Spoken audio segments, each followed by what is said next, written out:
التشرف بأن نلقي هذا البيان نيابة عن مجموعة من 36 دولة تدعم السيادة الكاملة للمغرب.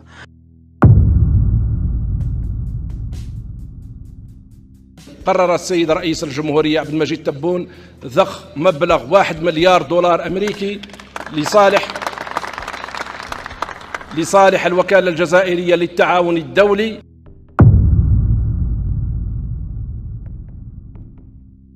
كانوا هذه المناطق كانوا مغربية ساكنين فيها المغاربه وتابعين للسلطات المغربيه، وكان ما بين المغرب وما بين هذه المناطق كانت علاقه بيعه ما بين كل هذه المناطق. كنتكلم على تندوف، على بشار، على مغنيه، على سيدي بن العباس، على داخل اليوم داخل مجلس حقوق الانسان في جنيف عطى واحد الصفعه النظام ديال الكابرانات، دخل وتحدث باسم، سمعوا مزيان، باسم 36 دوله افريقيه. قال باننا انا كنتحدث باسم مجموعه ديال 36 دوله افريقيه كندعموا السياده الكامله للمغرب على الاقاليم ديالو الجنوبيه. 36 دوله. شكرا السيد الرئيس. السيد المفوض السامي أشكرك. التشرف بأن نلقي هذا البيان نيابة عن مجموعة من 36 دولة تدعم السيادة الكاملة للمغرب على أقاليمه الجنوبية. تعتبر المجموعة أنه من المهم التأكيد على أن تفاعل الدول الأعضاء مع المجلس المفوض السامي يجب أن يحتفظ بطابعه الثنائي، وأن يتم صونه من أي استغلال مما يولد نقاشات سياسية ذات نتائج عكسية على مقاصد مجلس حقوق الإنسان. وترحب المجموعة بافتتاح العديد من الدول قنصليات عملها في مدينتي الداخلة والعيون، والتي تشكل رافعة لتعزيز التعاون الاقتصادي والاستثمار. معنى هذا شنو معناها؟ هنا غيسمعوها الميليشيات ديال بن بطوش والكابرانات، يعرفوا بانه الطرد ديال البوليزاريو قريب من الاتحاد الافريقي. راه قلنا واحد المره راه عند الباب. السيد الرئيس، يسرني بأن أدلي هذا البيان نيابة عن مجموعة من 35 دولة تدعم السيادة الكاملة للمغرب على أقاليمه الجنوبية. ترحب المجموعة بافتتاح العديد من الدول لقنصليات عامة لها في مدينتي الداخلة والعيون، والتي تشكل رافعة لتعزيز التعاون الاقتصادي والاستثماري لصالح السكان المحليين. إن قضية الصحراء نزاع سياسي يعالج من قبل مجلس الأمن، الذي يعترف بأولوية مبادرة الحكم الذاتي التي قدمها المغرب باعتبارها جادة وذات مصداقية من أجل التوصل لحل سياسي نهائي للنزاع الإقليمي حول الصحراء. وهذه المسألة جات في الوقت باش يعرفوا الجزائريين، جات في الوقت اللي خرجوا الكابرانات ميزانية ديال مليار ديال الدولار.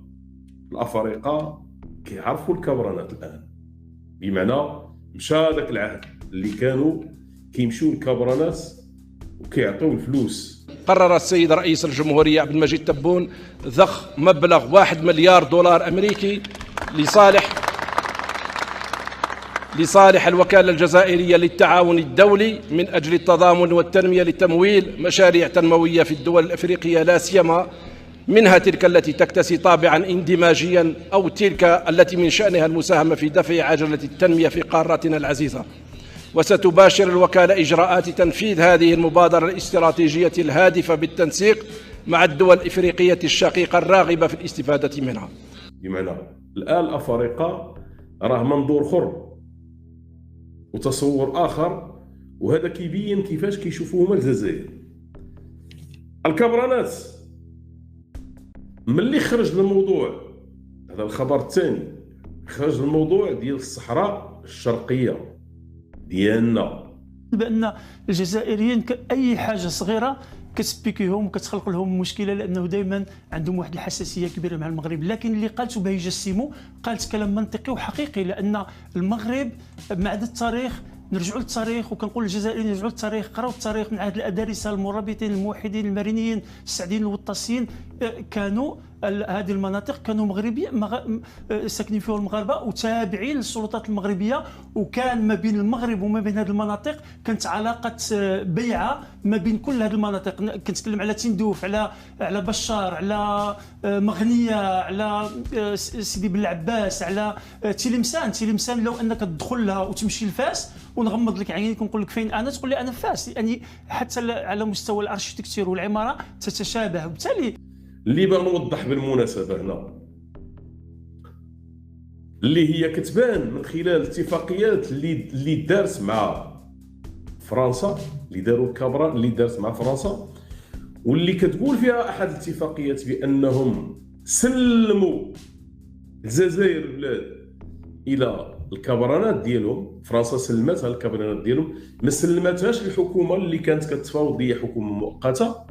1962 يوم استقر في ذاكرة ووجدان الشعب الجزائري والعربي، فهو يوم استقلال بلد المليون شهيد عن الاستعمار الفرنسي، استعمار كان قد بدأ في اليوم ذاته عام 1830 واستمر لأكثر من 13 عقدا من الزمان. وحاولت فرنسا طوال سنوات الاستعمار محو الهوية الوطنية الجزائرية وضرب مقوماتها من لغة وثقافة وعادات وتقاليد، وسعت لتحويلها إلى مقاطعة فرنسية، بل وارتكبت العديد من المجازر الوحشية والتي صنفت كجرائم ضد الإنسانية.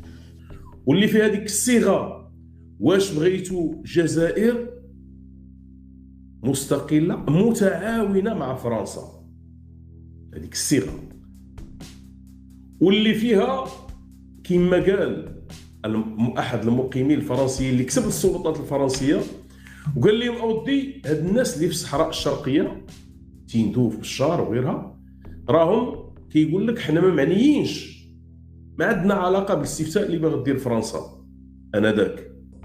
قال المؤرخ الاكاديمي الفرنسي برنارد لوغان في حوار مع مجله ابدو الناطقه بالفرنسيه إن فرنسا قطعت أجزاء من المغرب وضمتها للجزائر الفرنسية سنة 1878، وذلك بعد حوالي 40 سنة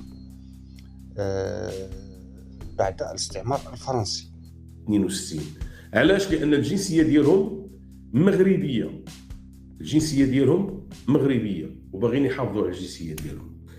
لما خرج هذا الملف هذا خرجوا الكابرانات، خرجوا هذاك غالي رئيس مجلس الشعب ولا غيره، وخرجوا الشروق ووكاله الانباء. خرجت دائما يخرج لنا واحد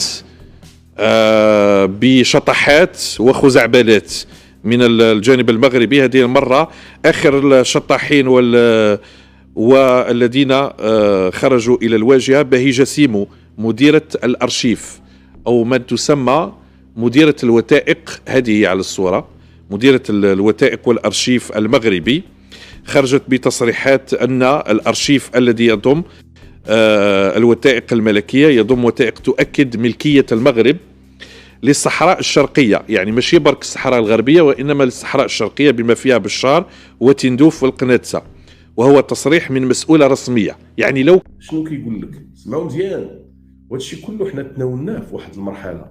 كيقول لك المغرب بعد 51 سنة، كيقول لك هما الهضرة ديالهم، راه المغرب هما ملي كيهضروا على المغرب ديما كيقول لك المخزن.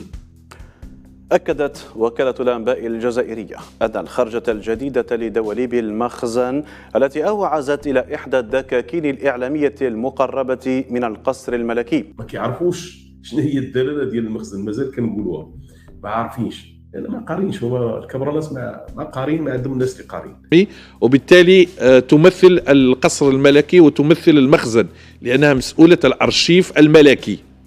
كيقول لك هنا بعد 51 سنه راه المغرب كيقول لك بحال بغى يتنكر لواحد المعاهده ديال الحدود مع الجزائر في 72.